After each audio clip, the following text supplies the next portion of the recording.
Welcome to Conversations for the Amazon We Want. My name is Gustavo, and in this episode, I'm speaking to Emma Torres, Strategic Coordinator of the Science Panel for the Amazon and the Science Panel for the Congo Basin, as well as Vice-President of the Americas and Strategic Partnerships at the Sustainable Development Solutions Network.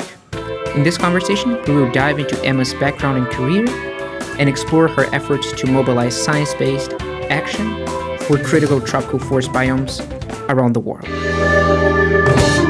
Hello, everyone. Welcome to another episode of Conversations for the Amazon We Want.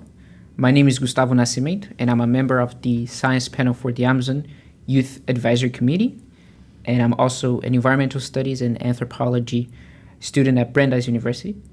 I'm deeply committed to environmental and social justice. I founded a reforestation project in São Paulo, mobilizing over 100 volunteers and planting around 900 native seedlings, and to help restore part of the Atlantic forest in the city. I have also worked with UNEP's Children Youth Major Group, advocating for youth leadership and in global environmental agendas. My research focuses on the Rights to Nature movement and on preserving oral traditions as a way to foster cultural continuity while also promoting environmental protection. Today, I have the honor to speak with Emma Torres, the Strategic Coordinator of the Science Panel for the Amazon, the Science Panel for the Congo Basin, co-chair of the SDSN Amazonia, and the Vice President of the Americas and Strategic Partnerships at the Sustainable Development Solutions Network. Emma has built a remarkable career in the United Nations system and global sustainability diplomacy. She has coordinated major initiatives, including Amazonia Without Myths, Our Own Agenda, and Latin America and the Caribbean, a biodiversity superpower, and has played a central role in connecting science, policy, and regional leadership. Emma, welcome, and thank you for being here with us today. Thank you, Gustavo. It's a great pleasure to be with you. You know, I'm a great fan of our Youth Advisory Committee. I believe that it's brought tremendous energy to the Science Panel of the Amazon, so it's wonderful to be with you today. Okay, to begin, we've had such a rich and global career from the UN to scientific diplomacy across multiple continents. And could you tell us a bit more about your journey and what originally inspired you to dedicate your career to sustainable development? Well, I studied economics and studied in Europe, studied in Spain, England, and France. But I had a commitment with my father. And the commitment with my father is that I was going to go back to Bolivia and work in Bolivia. And unfortunately, when I finished my career, my father was in exile in Argentina. So I couldn't go back to Bolivia. And I was desperate because, you know, all my classmates had jobs. I had no job because I didn't apply to anything. And I went to my professor, who was a fantastic professor. He eventually became the governor of the Central Bank of Spain. Wow. And he said to me, and I was almost in tears, I said, Professor Rojo, what am I going to do? I don't have a job. He said, Emma, you're an economist, and a good one, he said, and you speak 5 languages. Go and work at the UN. And I said, okay. And then I applied. And at that time, when you apply, it was there, you send a letter, you know, you don't know if they reached there or whatever. In the meantime, I went to South America. I went first to Rio, my favorite city in the world, and then I went to Buenos Aires. And one day I got a call from the office of the UN in Buenos Aires. And they said, come for an interview. Okay, so I went for the interview. A few people interviewed me, and I was in the long list. And then I moved to the short list. And then I moved to the very short list, and then they shipped me to New York for the final round. So in the final round, I was very inspired because I spoke with amazing people. That in that time at the UN, the people that interview you were very senior people. I see. And not just personnel. Now it's become more like America, which is personnel runs the show to the interviews. At that time, really the senior people were interviewing the future leaders of the UN, which is, I think, very wise. Yeah. And I was interviewed by interesting people. And the ones we were in the final round, we always used to have drinks at the end and compare notes because we knew some of us might not be recruited, but we became very good friends. They were from all over the world. And then we all had the same program, except one day I had a different program that they had. I was supposed to go and meet with this lady, which her name is Joan Margaret Anstey. She was the most senior woman at the UN, and a very elegant lady that was very close to the Secretary General. So actually, my interview didn't go so well at the beginning because I was supposed to be there at 9 o'clock, and I missed an elevator because I thought she was working in the UN building, but actually she was in the UNDP building, which was across the street. And although I had come much earlier, when I arrived, it was 5 minutes late. And I knocked the door, and she was looking at her watch. And she said, our meeting was at 9 o'clock. I said, I'm very sorry, Mrs. Anstey, but I took the wrong elevator. She said, I don't want to hear stories about the elevators. The meeting was at 9 o'clock. I said, I apologize. And what else I could say, you know? And I was very young, and I was scared, and then we talked in many languages. I left. We went to have drinks with the group, and I said, well, I'm finished. This is it, you know, for me. So it probably my last round. Anyhow, to make the story short, I was recruited, and I was recruited to work with her. And you have no idea. It was the best thing that happened to me because she was very tough. Everything had to be punctual. She was very strong on protocol, but I learned with her the best. You know, it's the best school. Yeah. So, but I spent with her 6 months, and then I moved to work with the head of the Latin America Bureau, who was a former foreign minister of Colombia, a brilliant Don Augusto Ramirez Ocampo, and he had started the peace process in Central America. I knew nothing about Central America, and he was putting together his team. And everybody wanted to be on that team because, you know, he's the boss. He was the special envoy of the Secretary General for Peace Process. So everybody, I didn't want to because I knew nothing about Central America, and I was in my little corner. Yeah. It was January. It was a big snowstorm. And he lived near the UN, I lived near the UN. Everybody went home because they were supposed to be leave, you know. And so we stayed, and I was sitting in my desk, and then he comes to my office. And I look at him. He was very elegant, and he says to me, Emma, he said, yes, Don Augusto, you know I'm putting together my team for Central America. Yeah, everybody knew that. Yes, I know. And then he said, well, I've been thinking, and I would like you to be on the team. Wow. I said, great. What am I going to say, right? Yeah. It was the best possible assignment because I was the bottom of the pyramid, but we went through all the negotiations. You know, we used to go one country to the next, and we put together the peace plan. This was January. We had the peace plan for April. It was passed by the General Assembly. He negotiated with the governments, and we did all the work. And you know, and then it was a big team, but I worked very closely with him. And the peace process was accepted, and $100 million were put to start Central America process, the Central America implementation part. So Don Augusto came again to my office and said, do you want to work on that? And I said no, because I felt that I really didn't want to work in Central America. I was happy to have that experience of working on a peace process. It was fantastic. But then, you know, he said, okay, no, well, you go back to do your work, which seemed pretty boring at that point. and then I said, well, I can do any other exciting thing that is like Central America. And there was an economist who came for these talks that we had at the UN, external people that came to talk, and I went. And he was brilliant, and he said that environment and economics were not in speaking terms. And this is the major conflict that is going to emerge in the future. I said, that conflict I like. So I went and I said to Don Augusto, I want to work on this. Yeah. And he said, fine. And I started to research and understood that this was very important. And there was not a subject yet. It was, like he said, like that economist said, it was a potential conflict, but there was not courses, there was nothing. And I did some research. There was a lot of environmentalists and, of course, a lot of economists, but there was not the mixture, right? Yeah. And it's very interesting because at that time, Professor Sachs was already working in Bolivia. And so I started to, you know, be kind of friendly with him. He was at Harvard.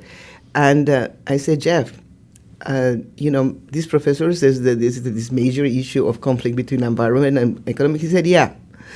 And then He didn't pay me much attention, but like a few months later, he said, there's going to be a course on environmental economics at Harvard, put together by 4 schools. Do you want to join? I said, yes. So I went, I took that course. Then I took another one on climate change. So by the time I came back to UNDP, I was the only one who knew about environment and economics. So they gave me all the assignments. And then it was the moment that the whole thing was getting momentum. Yeah. So that's the way I end up working on sustainability. So, and it's been the main focus of my career after that. Yeah. Do you have an assignment that you still remember doing, like something, like a particular thing about that work that stood out to you? Of all my work on that, but that particular set of assignments of environmental and the beginning, economic, Well, some of the reports you mentioned are part of that. Because, for instance, what we did with our own agenda, the Brundtland Commission had come up with a report about environment and development in a way. Not really development, more environment and economics and growth, environment and growth. And they began with this big report, and we felt that this report was very much north-oriented. It was not taking into account the view of the South. Yeah. You know, I was very fortunate because all my bosses at the UN were very charismatic leaders, political leaders. And so he felt that, this is all the North, this is not the South. So we talked with the president of the Inter-American Development Bank, who was also friends with my boss. He came to New York, we had a talk, and he said, why don't we do our own agenda? And that's the production of that report. It's called Our Own Agenda, and it's basically the views of the South on these issues of environment and development. And that was fantastic because, again, we mobilized former presidents, writers, all sort of interesting thinkers of the this was basically Latin America, and the Caribbean. We had, for instance, Ciridad Rampal, who had been, Foreign Affairs Minister of Guyana, but also of the Commonwealth, brilliant person. So we produced that report. So I saw the power of the convening that UN had. Because, we will call these leaders and they will come. And they will sit and talk to us, and we did. So the next thing we did of that after our own agenda was this Amazonia without myths. Because when we were doing our own agenda, we identified which were the critical ecosystems in the region. And one was the Amazon, the other is the Pantanal. Mata Atlantica was already practically gone. So we said, is the Pantanal, is the Chocó, is the Amazon. So we decided to go with the Amazon. And we convened former presidents to be on the strategic committee of the 8 countries and some leaders, thinkers. We had Garcia Marquez.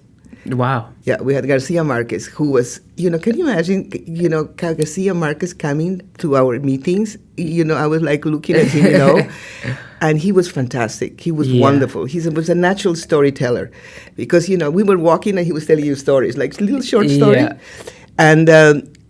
And actually, he was not allowed to have a visa to the United States, but my boss, together with the Secretary General, got him the visa to come. I see. And he was very happy because, I walked with him in the streets and he was looking at the building. He was like a kid, looking at the buildings. He was so happy. And he wrote the foreword. Wow. All that. And it's beautiful, the foreword. Wow. It's very beautiful. I would you love have to to read the foreword. Yeah. It's one page and it's fantastic. Yeah. And you know what he starts? The oldest ceramic in the continent is in the Amazon, which proves that people live in the Amazon. Yeah. It was not an intact forest. Yeah. People live there. It was the oldest ceramic is there. Wow, that's wonderful. Yeah, and this is his quote. Yeah, so anyhow, so there was a lot of discussions. What it should be called, the book, and then, one this, the other. And then, he said, there's too many myths about the Amazon. They're not talking about the real Amazon. And that's where the title comes, Amazonia Without Myths. I see. So really go into the depth, what is the Amazon? I see. It was the objective. Yeah. So that was a great experience. And then later, I decided to work on, again, when the Inter-American Development Bank provided the resources, the president was very supportive of us. And it was, again, it was a lot of deforestation, a lot of problems, on environmental problems. And we decided to have this report, which was basically to make the case that the biggest asset in the region was biodiversity. And we put together a team to sort of see the value of biodiversity, the contribution of biodiversity, the potential of biodiversity for the region, and that biodiversity should be the engine of growth. And then it came again the battle of the titles. So, the scientists, they didn't like the title that we'd have at the end. Yeah. The scientists didn't like the title. I had a team that suggested that we agreed it should be Latin America and a biodiversity superpower. The scientist says, no, that's not look so good. So we had many titles. We went to the leadership, and the leadership immediately, political leaders are political, right? So immediately they said, Amazonia is the superpower, perfect. And that's the way and it's very grabbing, because it is, that we are a superpower. In biodiversity. Wow, that's wonderful. That's wonderful. Yeah, and I think that the part about the ceramics connects to this whole idea of Amazonia being a superpower in biodiversity and also culture. In culture, exactly. But I think that's these are experiences really from the region. But I also led the Global Environment Facility program of the UNDP, which covers globally, and I had a team of 60 people that they were brilliant technical people, but they cover all over the world. We had $1.6 billion $1.2 billion of operation. So we had programs all over the world. The technical people work, and they only invite me when there were problems. So I had to go to one of the most problematic ones, and it was in the Caspian Sea. I see. And we were trying to put together a project with the riparian countries to protect the flyways that come from the north, as well as the sturgeon. And the countries couldn't agree. What countries were those? Those are Iran, Russia. Oh, I see. But it's the Caspian countries, right? They couldn't agree, and it was a joint project with the World Bank, and they were not agreeing. And then they said, Emma, you have to go, and I really was very reluctant to go because it was far away. My son was still young, and but I said, okay. The head of our office was a friend of mine, Michael von Schulenberg. He was a brilliant. And then I called Michael. I said, Michael, they say I should go. Yes, come, and then maybe you visit me, and we'll do something here. Anyhow, I went there, and it was fantastic because it's probably one of the most interesting experiences. Because I saw the power of the UN. Michael was very respected in Iran, and they trusted him.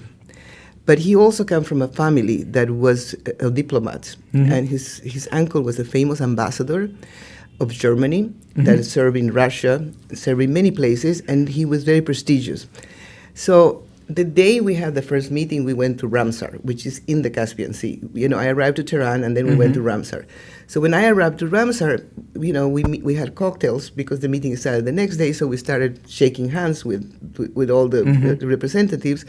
And I would say, I'm Emma Torres, I'd say, yes, whatever. And then they will come to Michael von Schulenberg, and the Russians, von Schulenberg, are you related to this ambassador? He said, it's my uncle. Wow. And they were always, so we got, and I said to Mike, I sort of used kind of a burqa because, that's the way women wear. I mean, I had my own thing too. It was black, although Michael said, you don't need to because you're foreigner. But I said, no, I'm going to wear what they wear. Okay. So I was wearing my burqa, and they all like it. And he was being the nephew of this famous ambassador. And we all talk. They all agree. We had our agreement, and then with the final, we went back to Cotillo and said, Michael, between your uncle and my burqa, we made progress here. And the World Bank couldn't believe that we had made this agreement, So it was, again, a fascinating experience. But I saw, again, the power of the UN and the fact that Michael is a very savvy diplomat, very respected. The Iranians like him, like the work he did in Iran. So I felt that, and I'm also very devoted. That's why I'm very devoted to the UN, because I think the potential of doing things is amazing. I see. That's wonderful. Yeah. So I want to turn things back to the creation and the power of the science panels. So, turning towards the science panel for the Amazon, how did the SPA come to be, and what gaps did you hope it would fill when it was first established? Well, this is, again, very interesting, and it's going back to the UN. What happened is, at that point, I had just started to work with Professor Sachs on SDSN. And one of the reasons why I decided to work with him is because he said to me, we're going to mobilize thousands, how he is, thousands of universities. Actually, we have 2,000 now. Universities around the UN agenda. And I said, that's exciting, you know, because I really believe in the UN, and the fact that, you know, you can mobilize houses of knowledge in the UN agenda was appealing to me. So I just had started to work with him, and in SDSN, I still work at the UN a few days a week and a few days with him here. So I used to commute between the UN and here. And at that point, there was, you remember those fires in the Amazon, yes. Big fires, and there was also INPE had declared that there was a lot of fires, and then Bolsonaro fired the head of INPE. Yeah, Roberto. I remember that. So the scientists were up in arms, and some of them came to Jeff, and they said, we need to do something about it. So he come to me and says, what should we do? And I said, well, let's convene the scientists, because it was coming Climate Week. Let's convene the science and see, maybe we have a dialogue and see what we can do. And it was very interesting, because we were also concerned, you know, about the safety because of Bolsonaro and all the things. But then I thought that the best thing is to have a meeting, all not official, but in the UN. And but to have a conference room in the UN, particularly at times of the General Assembly, is not easy, and you really have to have some governments to ask to get you that. And I got a couple of governments to support, and we got our conference room. And there are a number of scientists that were already here for Climate Week. But then we started to look at the list, and we wanted to make sure that they were not just Brazilians, and that we wanted to have more of the other countries, not just climate change, but also biodiversity. But we didn't have any money. And but a fantastic guy who worked with me in this program of the GEF, Nick Sekram, who is now the number 2 in WWF. I called him. I said, Nick, we're going to call some scientists to discuss these issues, but we need money. Can you pay the tickets? He said yes. Okay. And he paid the tickets, and we brought, I mean, there were some already here, others come here, and we sat in this conference room at the UN, and we all discussed, and Carlos Nobre was here, and it was very kind of informal, but there were major scientists there. The 2 co-chairs that are current co-chairs were there, and the previous co-chair too. So it was just very interesting, because then they all turned to Jeff, because Jeff has a lot of prestige in the region, as you know, and also in terms of you know, the independent. He said, you know, we should create a science panel. And then he said, Emma, we should create a science panel. I said, okay. So I started from there, and we started to discuss with the scientists, the governance, you know, the independence, you know, a number of things. But it's the way the panel started, and also made sure that it was balanced in terms of disciplines, in terms of the countries, not monopolized for the knowledge of Brazil, that have the other countries as well, have sufficient women scientists, have indigenous people science. From the beginning, we had indigenous people scientists. So that's the way it evolved. And, you know, I have to say, like we always say with Jeff, is thanks to the generosity of the scientists, because, as you know, they work pro bono. Yeah. They literally work pro bono, and they work very hard because they have a passion, and the passion is science and is the Amazon. Yeah, that's wonderful. I think it's, you know, part of the work that we do in the Youth Advisory Committee, which we can talk about later, is highlighting this science and really helping people to see how much it goes on behind the scenes on, you know, producing knowledge to help conserve the Amazon. And I think our next question is more related to the other science panels on the Congo Basin and the Borneo. You know, how does that look like right now? Those are more recent panels compared to the Amazon. So I just wanted to know more how they're looking like, and, you know. And how they evolve? Yeah, that as well, yes. Yeah. It's interesting, because what happened is, again, you know, Jeff is pretty brilliant, and he has very good ideas. And so we were going to visit President Lula, and it was just when he won the elections. He was not, I mean, because the change of government is in January, right? Yes. And the elections were in October, I think, or something like that. Yes. Yeah, and I think we came to Brazil like in November, right after the elections. He was elected, but he was not yet president. Yeah.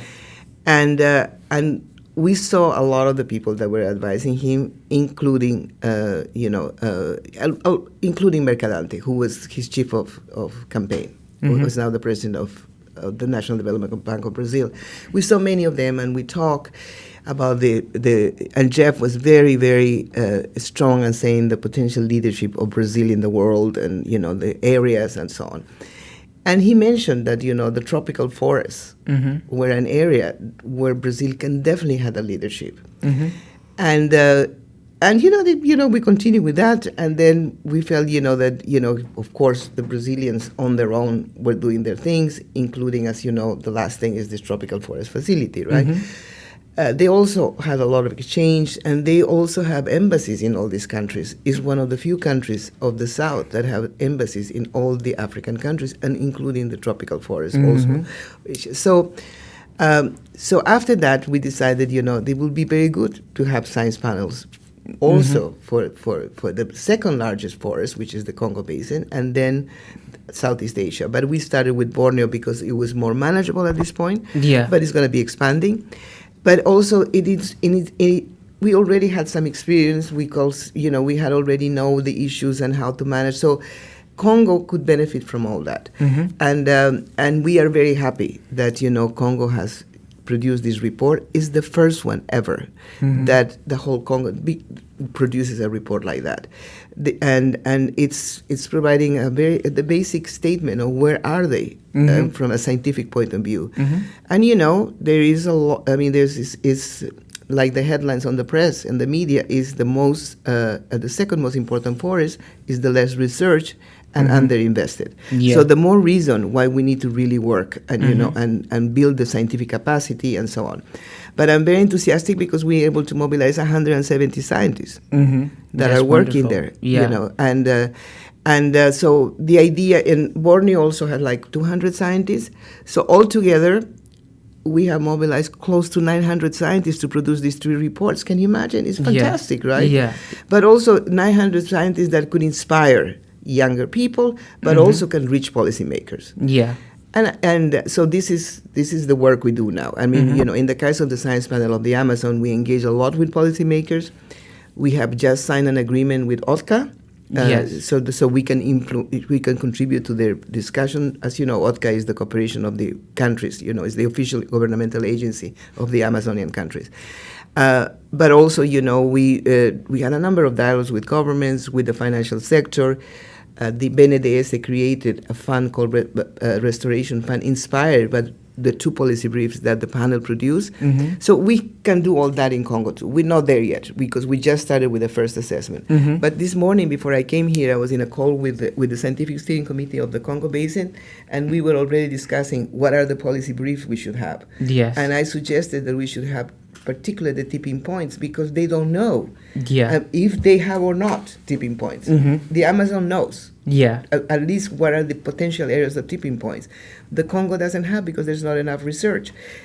Maybe they have, maybe they don't have, but they cannot answer that question. So we decided that maybe this is an area that we're going to start working. And the second area is sustainable cities because in the case of as you know, the Science Panel of the Amazon produced these sustainable cities for the Amazon just a few days before the COP30, and we launched it at the Catholic University of Rio de Janeiro, where the leader forums was taking place, where 500 governors and mayors from the world came pre-COP. So we had our sustainable cities on the Amazon.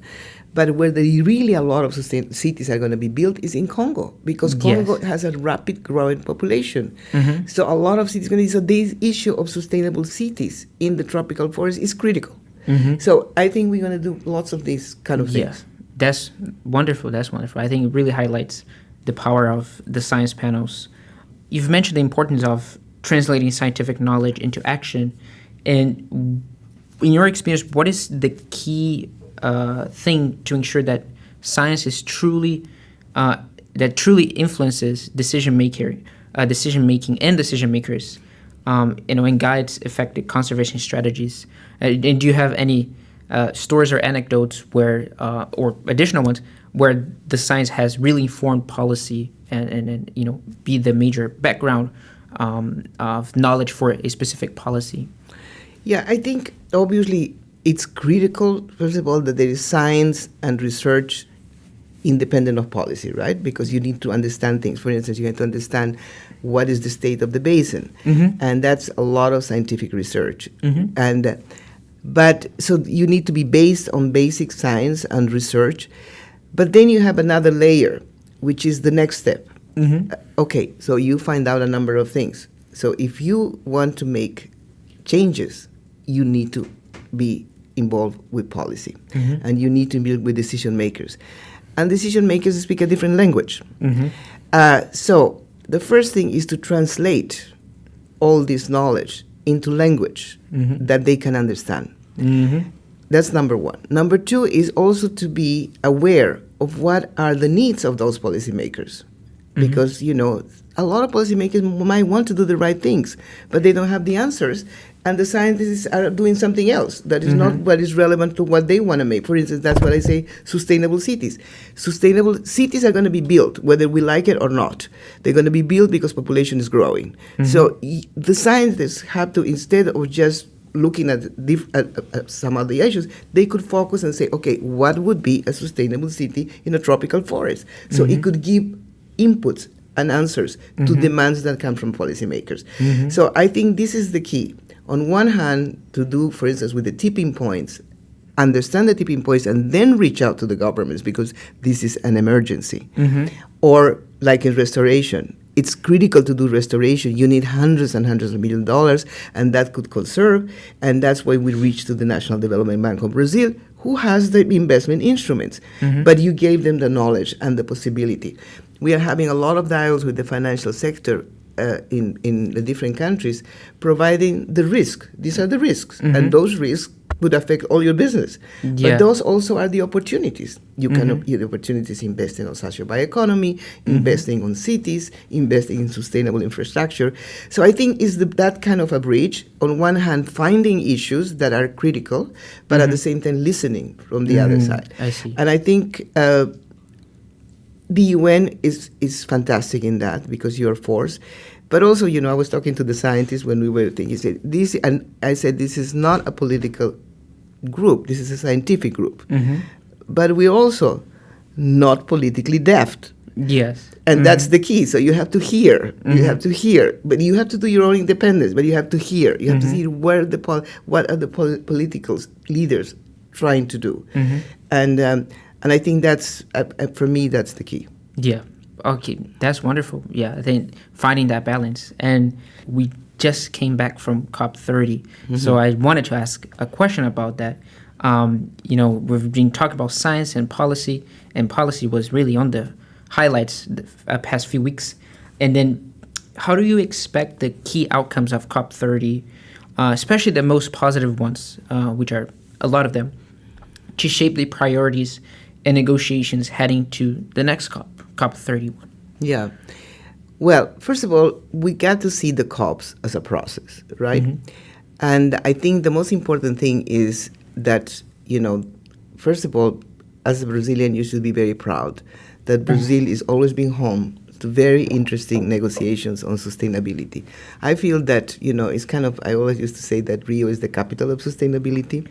That's where 92 was adopted. Yes. Yeah, and 92 was a major conference, and that's where climate change, the Convention on Climate Change, the Convention on Biodiversity, and the certification were adopted. So that 92 is 33 years ago. That was the beginning of a big process. So then, you know, then you have the climate change Secretariat, the IPCC that work on the science of climate, the global science of climate.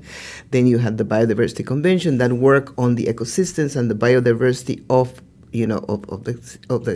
global. Then the Convention on Desertification working on all these issues. So this is a process. So then you start with the climate change, and then with many negotiations, but the dialogue evolved and the influence evolved. You know, when I took my course on climate change, my friends here, and they're not dumb, they tell me, "Oh, are you going to study meteorology?" I said, "No, climate change." Clueless, and now it's not the same. Yeah, they might agree, they might disagree, they might think, yeah, but what? But people know that this. And I give a lot of credit to the UN, the Secretariat, and the dialogue that started with all these COPs. And the COPs have been evolving, new issues have been adopted because there's more science too that, you know, incorporate. For instance, we're dealing with resilience. That was not part of the initial convention. We're dealing with adaptation because we see that there are issues changing, so adaptation has become big on the agenda. We're dealing with issues of the islands because we are seeing the impact on the islands, so that's become big on the agenda. So I see all that evolution on the COPs. And I would say that the fact that in 2 COPs ago it was adopted the transition away from fossil fuels, it was important. It's not happening, but it's important because I tell you one thing, the writing is on the wall. And these companies are not stupid. They're going to lobby like they lobby everywhere, but they know the writing is on the wall, so they're also getting ready. And even the countries that produce are getting ready. So one has to see it in that perspective, because when you see that there is consensus at the highest political level, but also at the civil society level, companies, people, they start thinking. And so I think, again, that was an important thing. What do I see that was so remarkable in the COP30? Number one, it was the Rainforest COP. And that was fantastic. It was fantastic. It was great. That's why we're so proud that we had those 3 reports. But also because you saw the rainforest, and the rainforest was very present in the COP, as you know. It was rainy. Yes. We got everything, right? Yeah, it was very warm and humid. Very humid. It was really present. Yeah. It was present in the food. It was present, and also it was present with all the indigenous people. It was amazing. It was also a COP that took place in a democratic country, and that's important because they allowed. And they invited everybody. But Brazilians, they like to invite everybody to the party. So this was the case. Yeah, it was the case. Everybody was invited. And even in the rough moments, the COP president negotiated, and they agreed with the protesters. I mean, by the way, I have a highest respect for the Brazilian diplomacy. And I thought it was amazing how they show how they handle this situation very well. And we should not forget that there was a lot of interest against this COP. And the fact that they came with a consensus despite of active and militant against the COP is fantastic. Yeah. But also it's very important because it changed the atmosphere of the COP. So I think the next COP is not going to be able not to invite those massive groups that the Brazilians have invited. Yes. Because now they like it and they're going to be present in the next one. Yeah. And this, is going to be the indigenous groups, it's going to be the civil society, and Brazil with, with the stock taking that they took place, those dialogues all over the world. They went listening to everybody. That is a fantastic process. I participated in 2. I participated in London and a little bit of the one in New York. And it's great, So, they're going to have to build on that. They cannot just drop it. Second thing, I think, is that Brazil already said that the roadmap for the fossil fuel transition away from the fossil fuel will continue. And they're going to continue leading on that. There's going to be dialogue that will evolve maybe for the next COP or for next. Sooner the better. Yeah. But we're not going to drop the ball. And so we're going to, there will be a transition away from the fossil fuels, and there will be investment on the tropical forests. And also the most important thing is that, I say this morning I was talking with our Congo scientists, that the most wonderful and inspiring thing, at least for me, is that we could be part of a transformative model of development. We are in an obsolete model that creates tipping points environmentally, that creates tipping points socially. We need to change that model. It has to be a sustainable model that is in peace with nature, is in peace, that we embrace many cultures, and they embrace the forest and nature. And I think the tropical forest could make that new model, with new technologies, with science, so it's exciting. So that's what I think would probably, again, this COP will contribute to all that. Yeah, that's wonderful. And I think I feel the same way. Being part of it, I was there for a few days, and I feel that the general feeling around COP was mostly positive. Yeah. Even on the rough times, there was this sense of hope that I couldn't see. I wasn't part of the previous COPs. This was my first one. But I couldn't see that much from the outside from the other COPs. This one brought this sentiment of, or brought back the sentiment of hope. Yes, I agree with you. I totally agree with you. Yeah. And also it's fun, I took a couple of scientists from the Congo to my last day, Sunday, and I took them to to go to that famous ice cream parlor. Oh, yes. Yeah. Wonderful. I took them, and and they didn't know the names of the fruits because so I started to order, cupasuas, and they were saying, we're going to have the same she's having. They were delighted to discover these fruits, Yeah. So it was wonderful to have it I think in Belén. And Belén is a beautiful city too. It's an old city, It's on the mouth of the Amazon. It's fantastic. Yes. Wonderful. We are now transitioning to the last section of our interview, which is your guidance and inspiration for young people. You've worked closely with youth across the Amazon, especially through the Youth Advisory Committee from the SPA, which I'm a part of it. And what has inspired you or surprised you the most about working with young leaders in this region? Well, I think very importantly, this is a young region. I mean, it's not as young as Congo, but it's a young region. And it's a region that has started many things, It's a region that, the whole democracy in Latin America, there was a big demonstrations and fight by young people. Yeah, yes, leaders as well, of course. So young people are always been a source of inspiration for me because I think they could start and they transform many things. So when we established the Science Panel of the Amazon, and we felt that the scientists could inspire the new leadership, the new scientists of the region, and so that was the idea originally. Let's get young people that join the panel, but also that serve as an inspiration for science, to be scientists, because a lot of people like to, a lot of our bright people want to be in finance instead of being in science.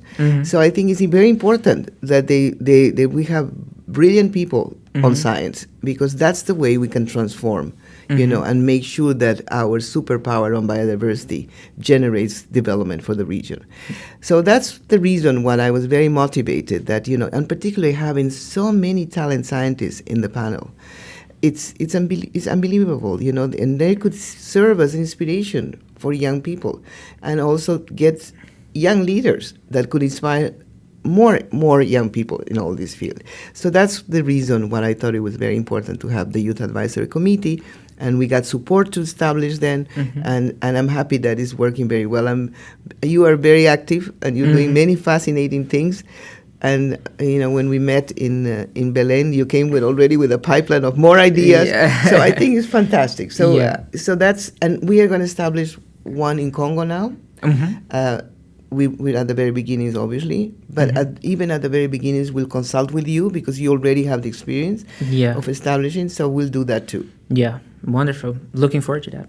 And for young people who want to contribute to sustainability, climate action, and scientific leadership, young people who've been doing this or who want to get started, what advice would you give to them as they begin their own journey in these fields? Well, I think obviously it's very important. I mean, there is a role for advocacy and activism. I'm not against that. But I very much think that the young people should be, if they want to be seriously involved in this, should be scientists. And and science is hard work, as you know, and it takes a long time. So I think it's important that they have, the skills and the knowledge, and that's number one. Number two is that, they get engaged, and they engage, and in general, scientists are pretty generous, so engage with mentors. Like, I think in my career, there were so many people that were so generous with me, including my professor that sent me to apply to the UN, and the other one that I was late, and she took me under her wing and taught me everything. Yeah. So, I think you should also be linking and working with scientists, and helping scientists, and they're very generous. So that's number two. And number three is be very connected with your local communities. Whatever your neighborhood, your local community, your cities, because then you see what are the needs. I was in a panel during Climate Week here, and there was a businessman which is the special envoy for the private sector from the COP presidency. I forgot his name. Very interesting. He's a very large investor in the Amazon. And he was saying something very interesting. He said, very important that you want to conserve the forest and talk about it, but you also have to talk, because when you talk to the people in the Amazon, the 47 million people that live in the Amazon, they worry about education, they worry about health. Yeah. Those are their preoccupations. So I think that's why I think it's important that the scientists also listen, what are the real needs of these communities, so you can merge that. So that would be my advice. Yeah. I think young people can really bridge this possible gap between scientists and the communities, working with both. Yes. Yeah. Wonderful. And I have second to last question, our last question to the main content of sustainability. Looking ahead, what gives you hope about the future, whether in terms of the Amazon, the science panels, or the next generation of people who are stepping up to shape these many regions' future? What gives you hope? I think number one is that science provides evidence, and people are susceptible to evidence and to knowledge. And that's why it's so important. Also, that scientists are more and more open to be engaged with leadership, with political leadership. And as again, you have to be open. You just cannot say this is what it is. You have to open. You have to enter into a dialogue. So that's number two. Number three is the fact that there is more and more a consensus. I think of the issues. So it's not that everybody or the majority of people know that fossil fuels are a problem. So we're going to phase out. So that gives me confidence, because more and more, and I talk to people that are normal people, and they know that this is an issue. More and more people are aware of the importance of nature for their lives, for their well-being. So I think, again, this is something that gives me... And also, they are discovering the richness of nature. I remember when I started to study in Spain, and fruit was very expensive. Yes.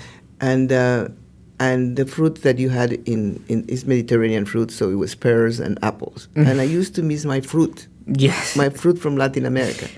And my fruit from Latin America was only in very special stores, extremely expensive, that I couldn't afford as a student.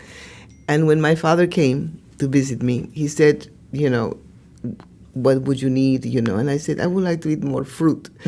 So I had my allowance, and he gave me an incremental allowance for my fruit. And I used to buy mangoes and chirimoyas and all the things that, now and they are not as expensive as they used to be. But I think the fact that the whole world is discovering the richness that come from the different... Asia has different fruits, different vegetables. We have different fruits, different vegetables. And the world is discovering, and then discovering the value and the importance of conservation. Who wants to live in a world that you eat only apples, pears, and bananas? Not me. Yeah. And the majority is the same. So they want to see, the richness. And I think that also gives me... the cultures, the same thing. Discovering the different cultures. It's fascinating, and I think... that and there is easier communication now. It's much more accessible to. Yeah, that's wonderful, and I agree with the fruits. That's what I miss the most about home. It's the fruits, right? It is. Wonderful. Thank you so much. I want to ask a last question, not related to the topic, but very interesting one. You've mentioned before about some stories you have with Gabriel Garcia Marquez. And I just wanted to know if you have more stories or an additional anecdote with him, because I think most people watching the episode know who he is and the importance that he has for, the entire Latin America, not only in literature. So knowing someone who was actually with him is actually pretty incredible.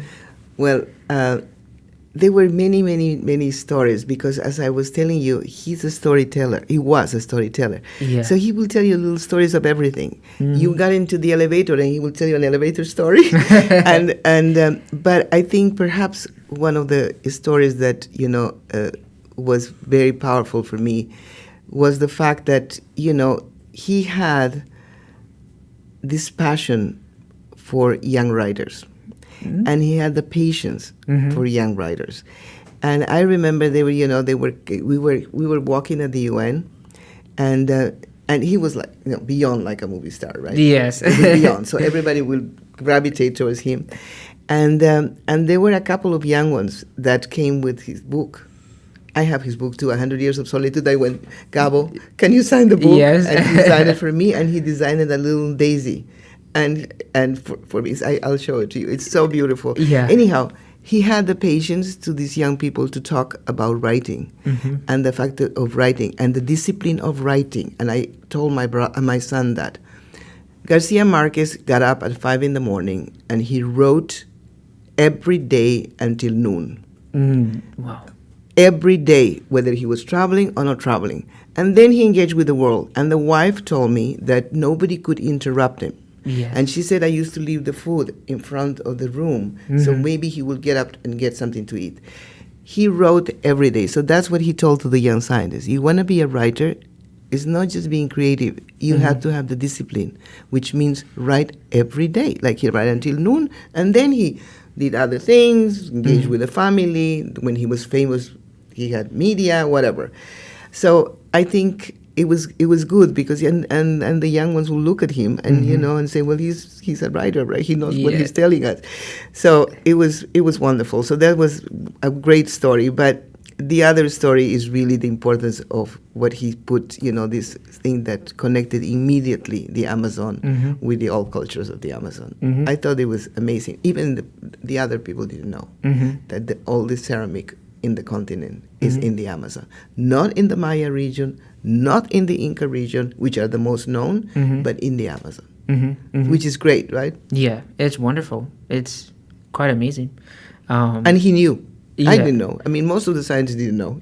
But he knew. He knew, yeah. I think we now have a better understanding of archaeology in the region. Yeah. But that's very much recent. Yeah. Yeah. That's wonderful. Thank you so much. And Gabo, we love you. We love you. I love Gabo. Yes. Yeah, I love Gabo too. Yes. Best book I've ever read was 100 Years of Solitude. It's the best book ever. Yes. And there's another one that you should read, which is called Nobody Writes the Colonel. Okay. It's very short. Yeah. And it's the origin, in a way, of 100 Years of Solitude. Oh, I see. Yeah. And the other one that is a masterpiece is La Crónica de la Muerte Anunciada. I have that one. You have that. Because it is amazing, and you see the amazing writer he is, because in the first page, you already know the beginning and the end of the story. So, but you still need to read it. And you don't understand why you're reading it, because you already know the end. People make it to you so you can reach to the end. No, you already know the beginning and the end and the first page. It is fascinating. It's just, I think, the only master writer could do, right? Yes. And if I have a recommendation for anyone, read his speech when he got the Nobel Prize. Exactly. I have that copy. It's just amazing, right? Please read that. It's amazing in any language you want. Yeah, and it's translated in all the languages. Yes. The UN translated in all the UN languages. Yes. So yeah. Yes. Wonderful. Well, I think. And I have to tell one more story about El Gabo. There is a famous expedition that went from Ecuador. I forgot. I don't think it's Guayaquil, but it went from one of the ports there. And they went. There were these Cubans that went from there in canoes like the Indians used to use, to Habana, and that it was to provide the point that they already visited the indigenous people. They already visited the Caribbean before Columbus arrived. So that was his thesis, to prove that. Yes. And Gabo, of course, liked that. He thought it was cool. So what happened is that he mobilized Fidel to support that. And this expedition that went from Ecuador to Habana, it was the farewell to the exhibition was given by Guayasamín, which is one of the major painters of Ecuador. He's famous. And he's related to one of the scientists, Juan Guayasamín, which is in our panel. And he didn't know the story. I told him the story. I said, that he was there saying goodbye to the expedition. And then when the expedition arrived, Gabo was there with Fidel waiting for them. Wow. Isn't that great? That is amazing. Yeah. That is amazing. And I like that to be on our website. Yes. So I said already to our people that they should get the documentation and we should put it in the website. I would love to see that. Yeah. I would love to see that there. Yes. Wonderful. Thank you so much. Yes. Thank you so much. It was great. So we're going to work on the Congo youth. Yes, we will. We'll keep an eye on that. So thank you everyone for watching. This was another episode of our podcast, Conversations for the Amazon We Want. Today with Emma Torres. I'm Gustavo Nascimento, your host for today. And I just want to thank everyone who has been watching this series and who is looking forward to the next episodes. So yeah, thank you so much. Have a good day, and thank you, Emma, again. Obrigada. Obrigado a todos. Obrigada.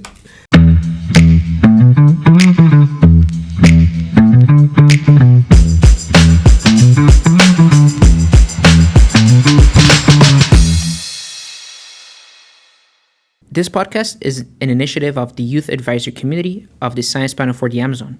The Science Panel for the Amazon benefits from the generous support of the Gordon and Betty Moore Foundation, the Charles Stewart Mott Foundation, and the World Bank, with financial support from the Global Environmental Facility. The Youth Advisory Committee is especially grateful for the generous support provided to its work by the Gordon and Betty Moore Foundation.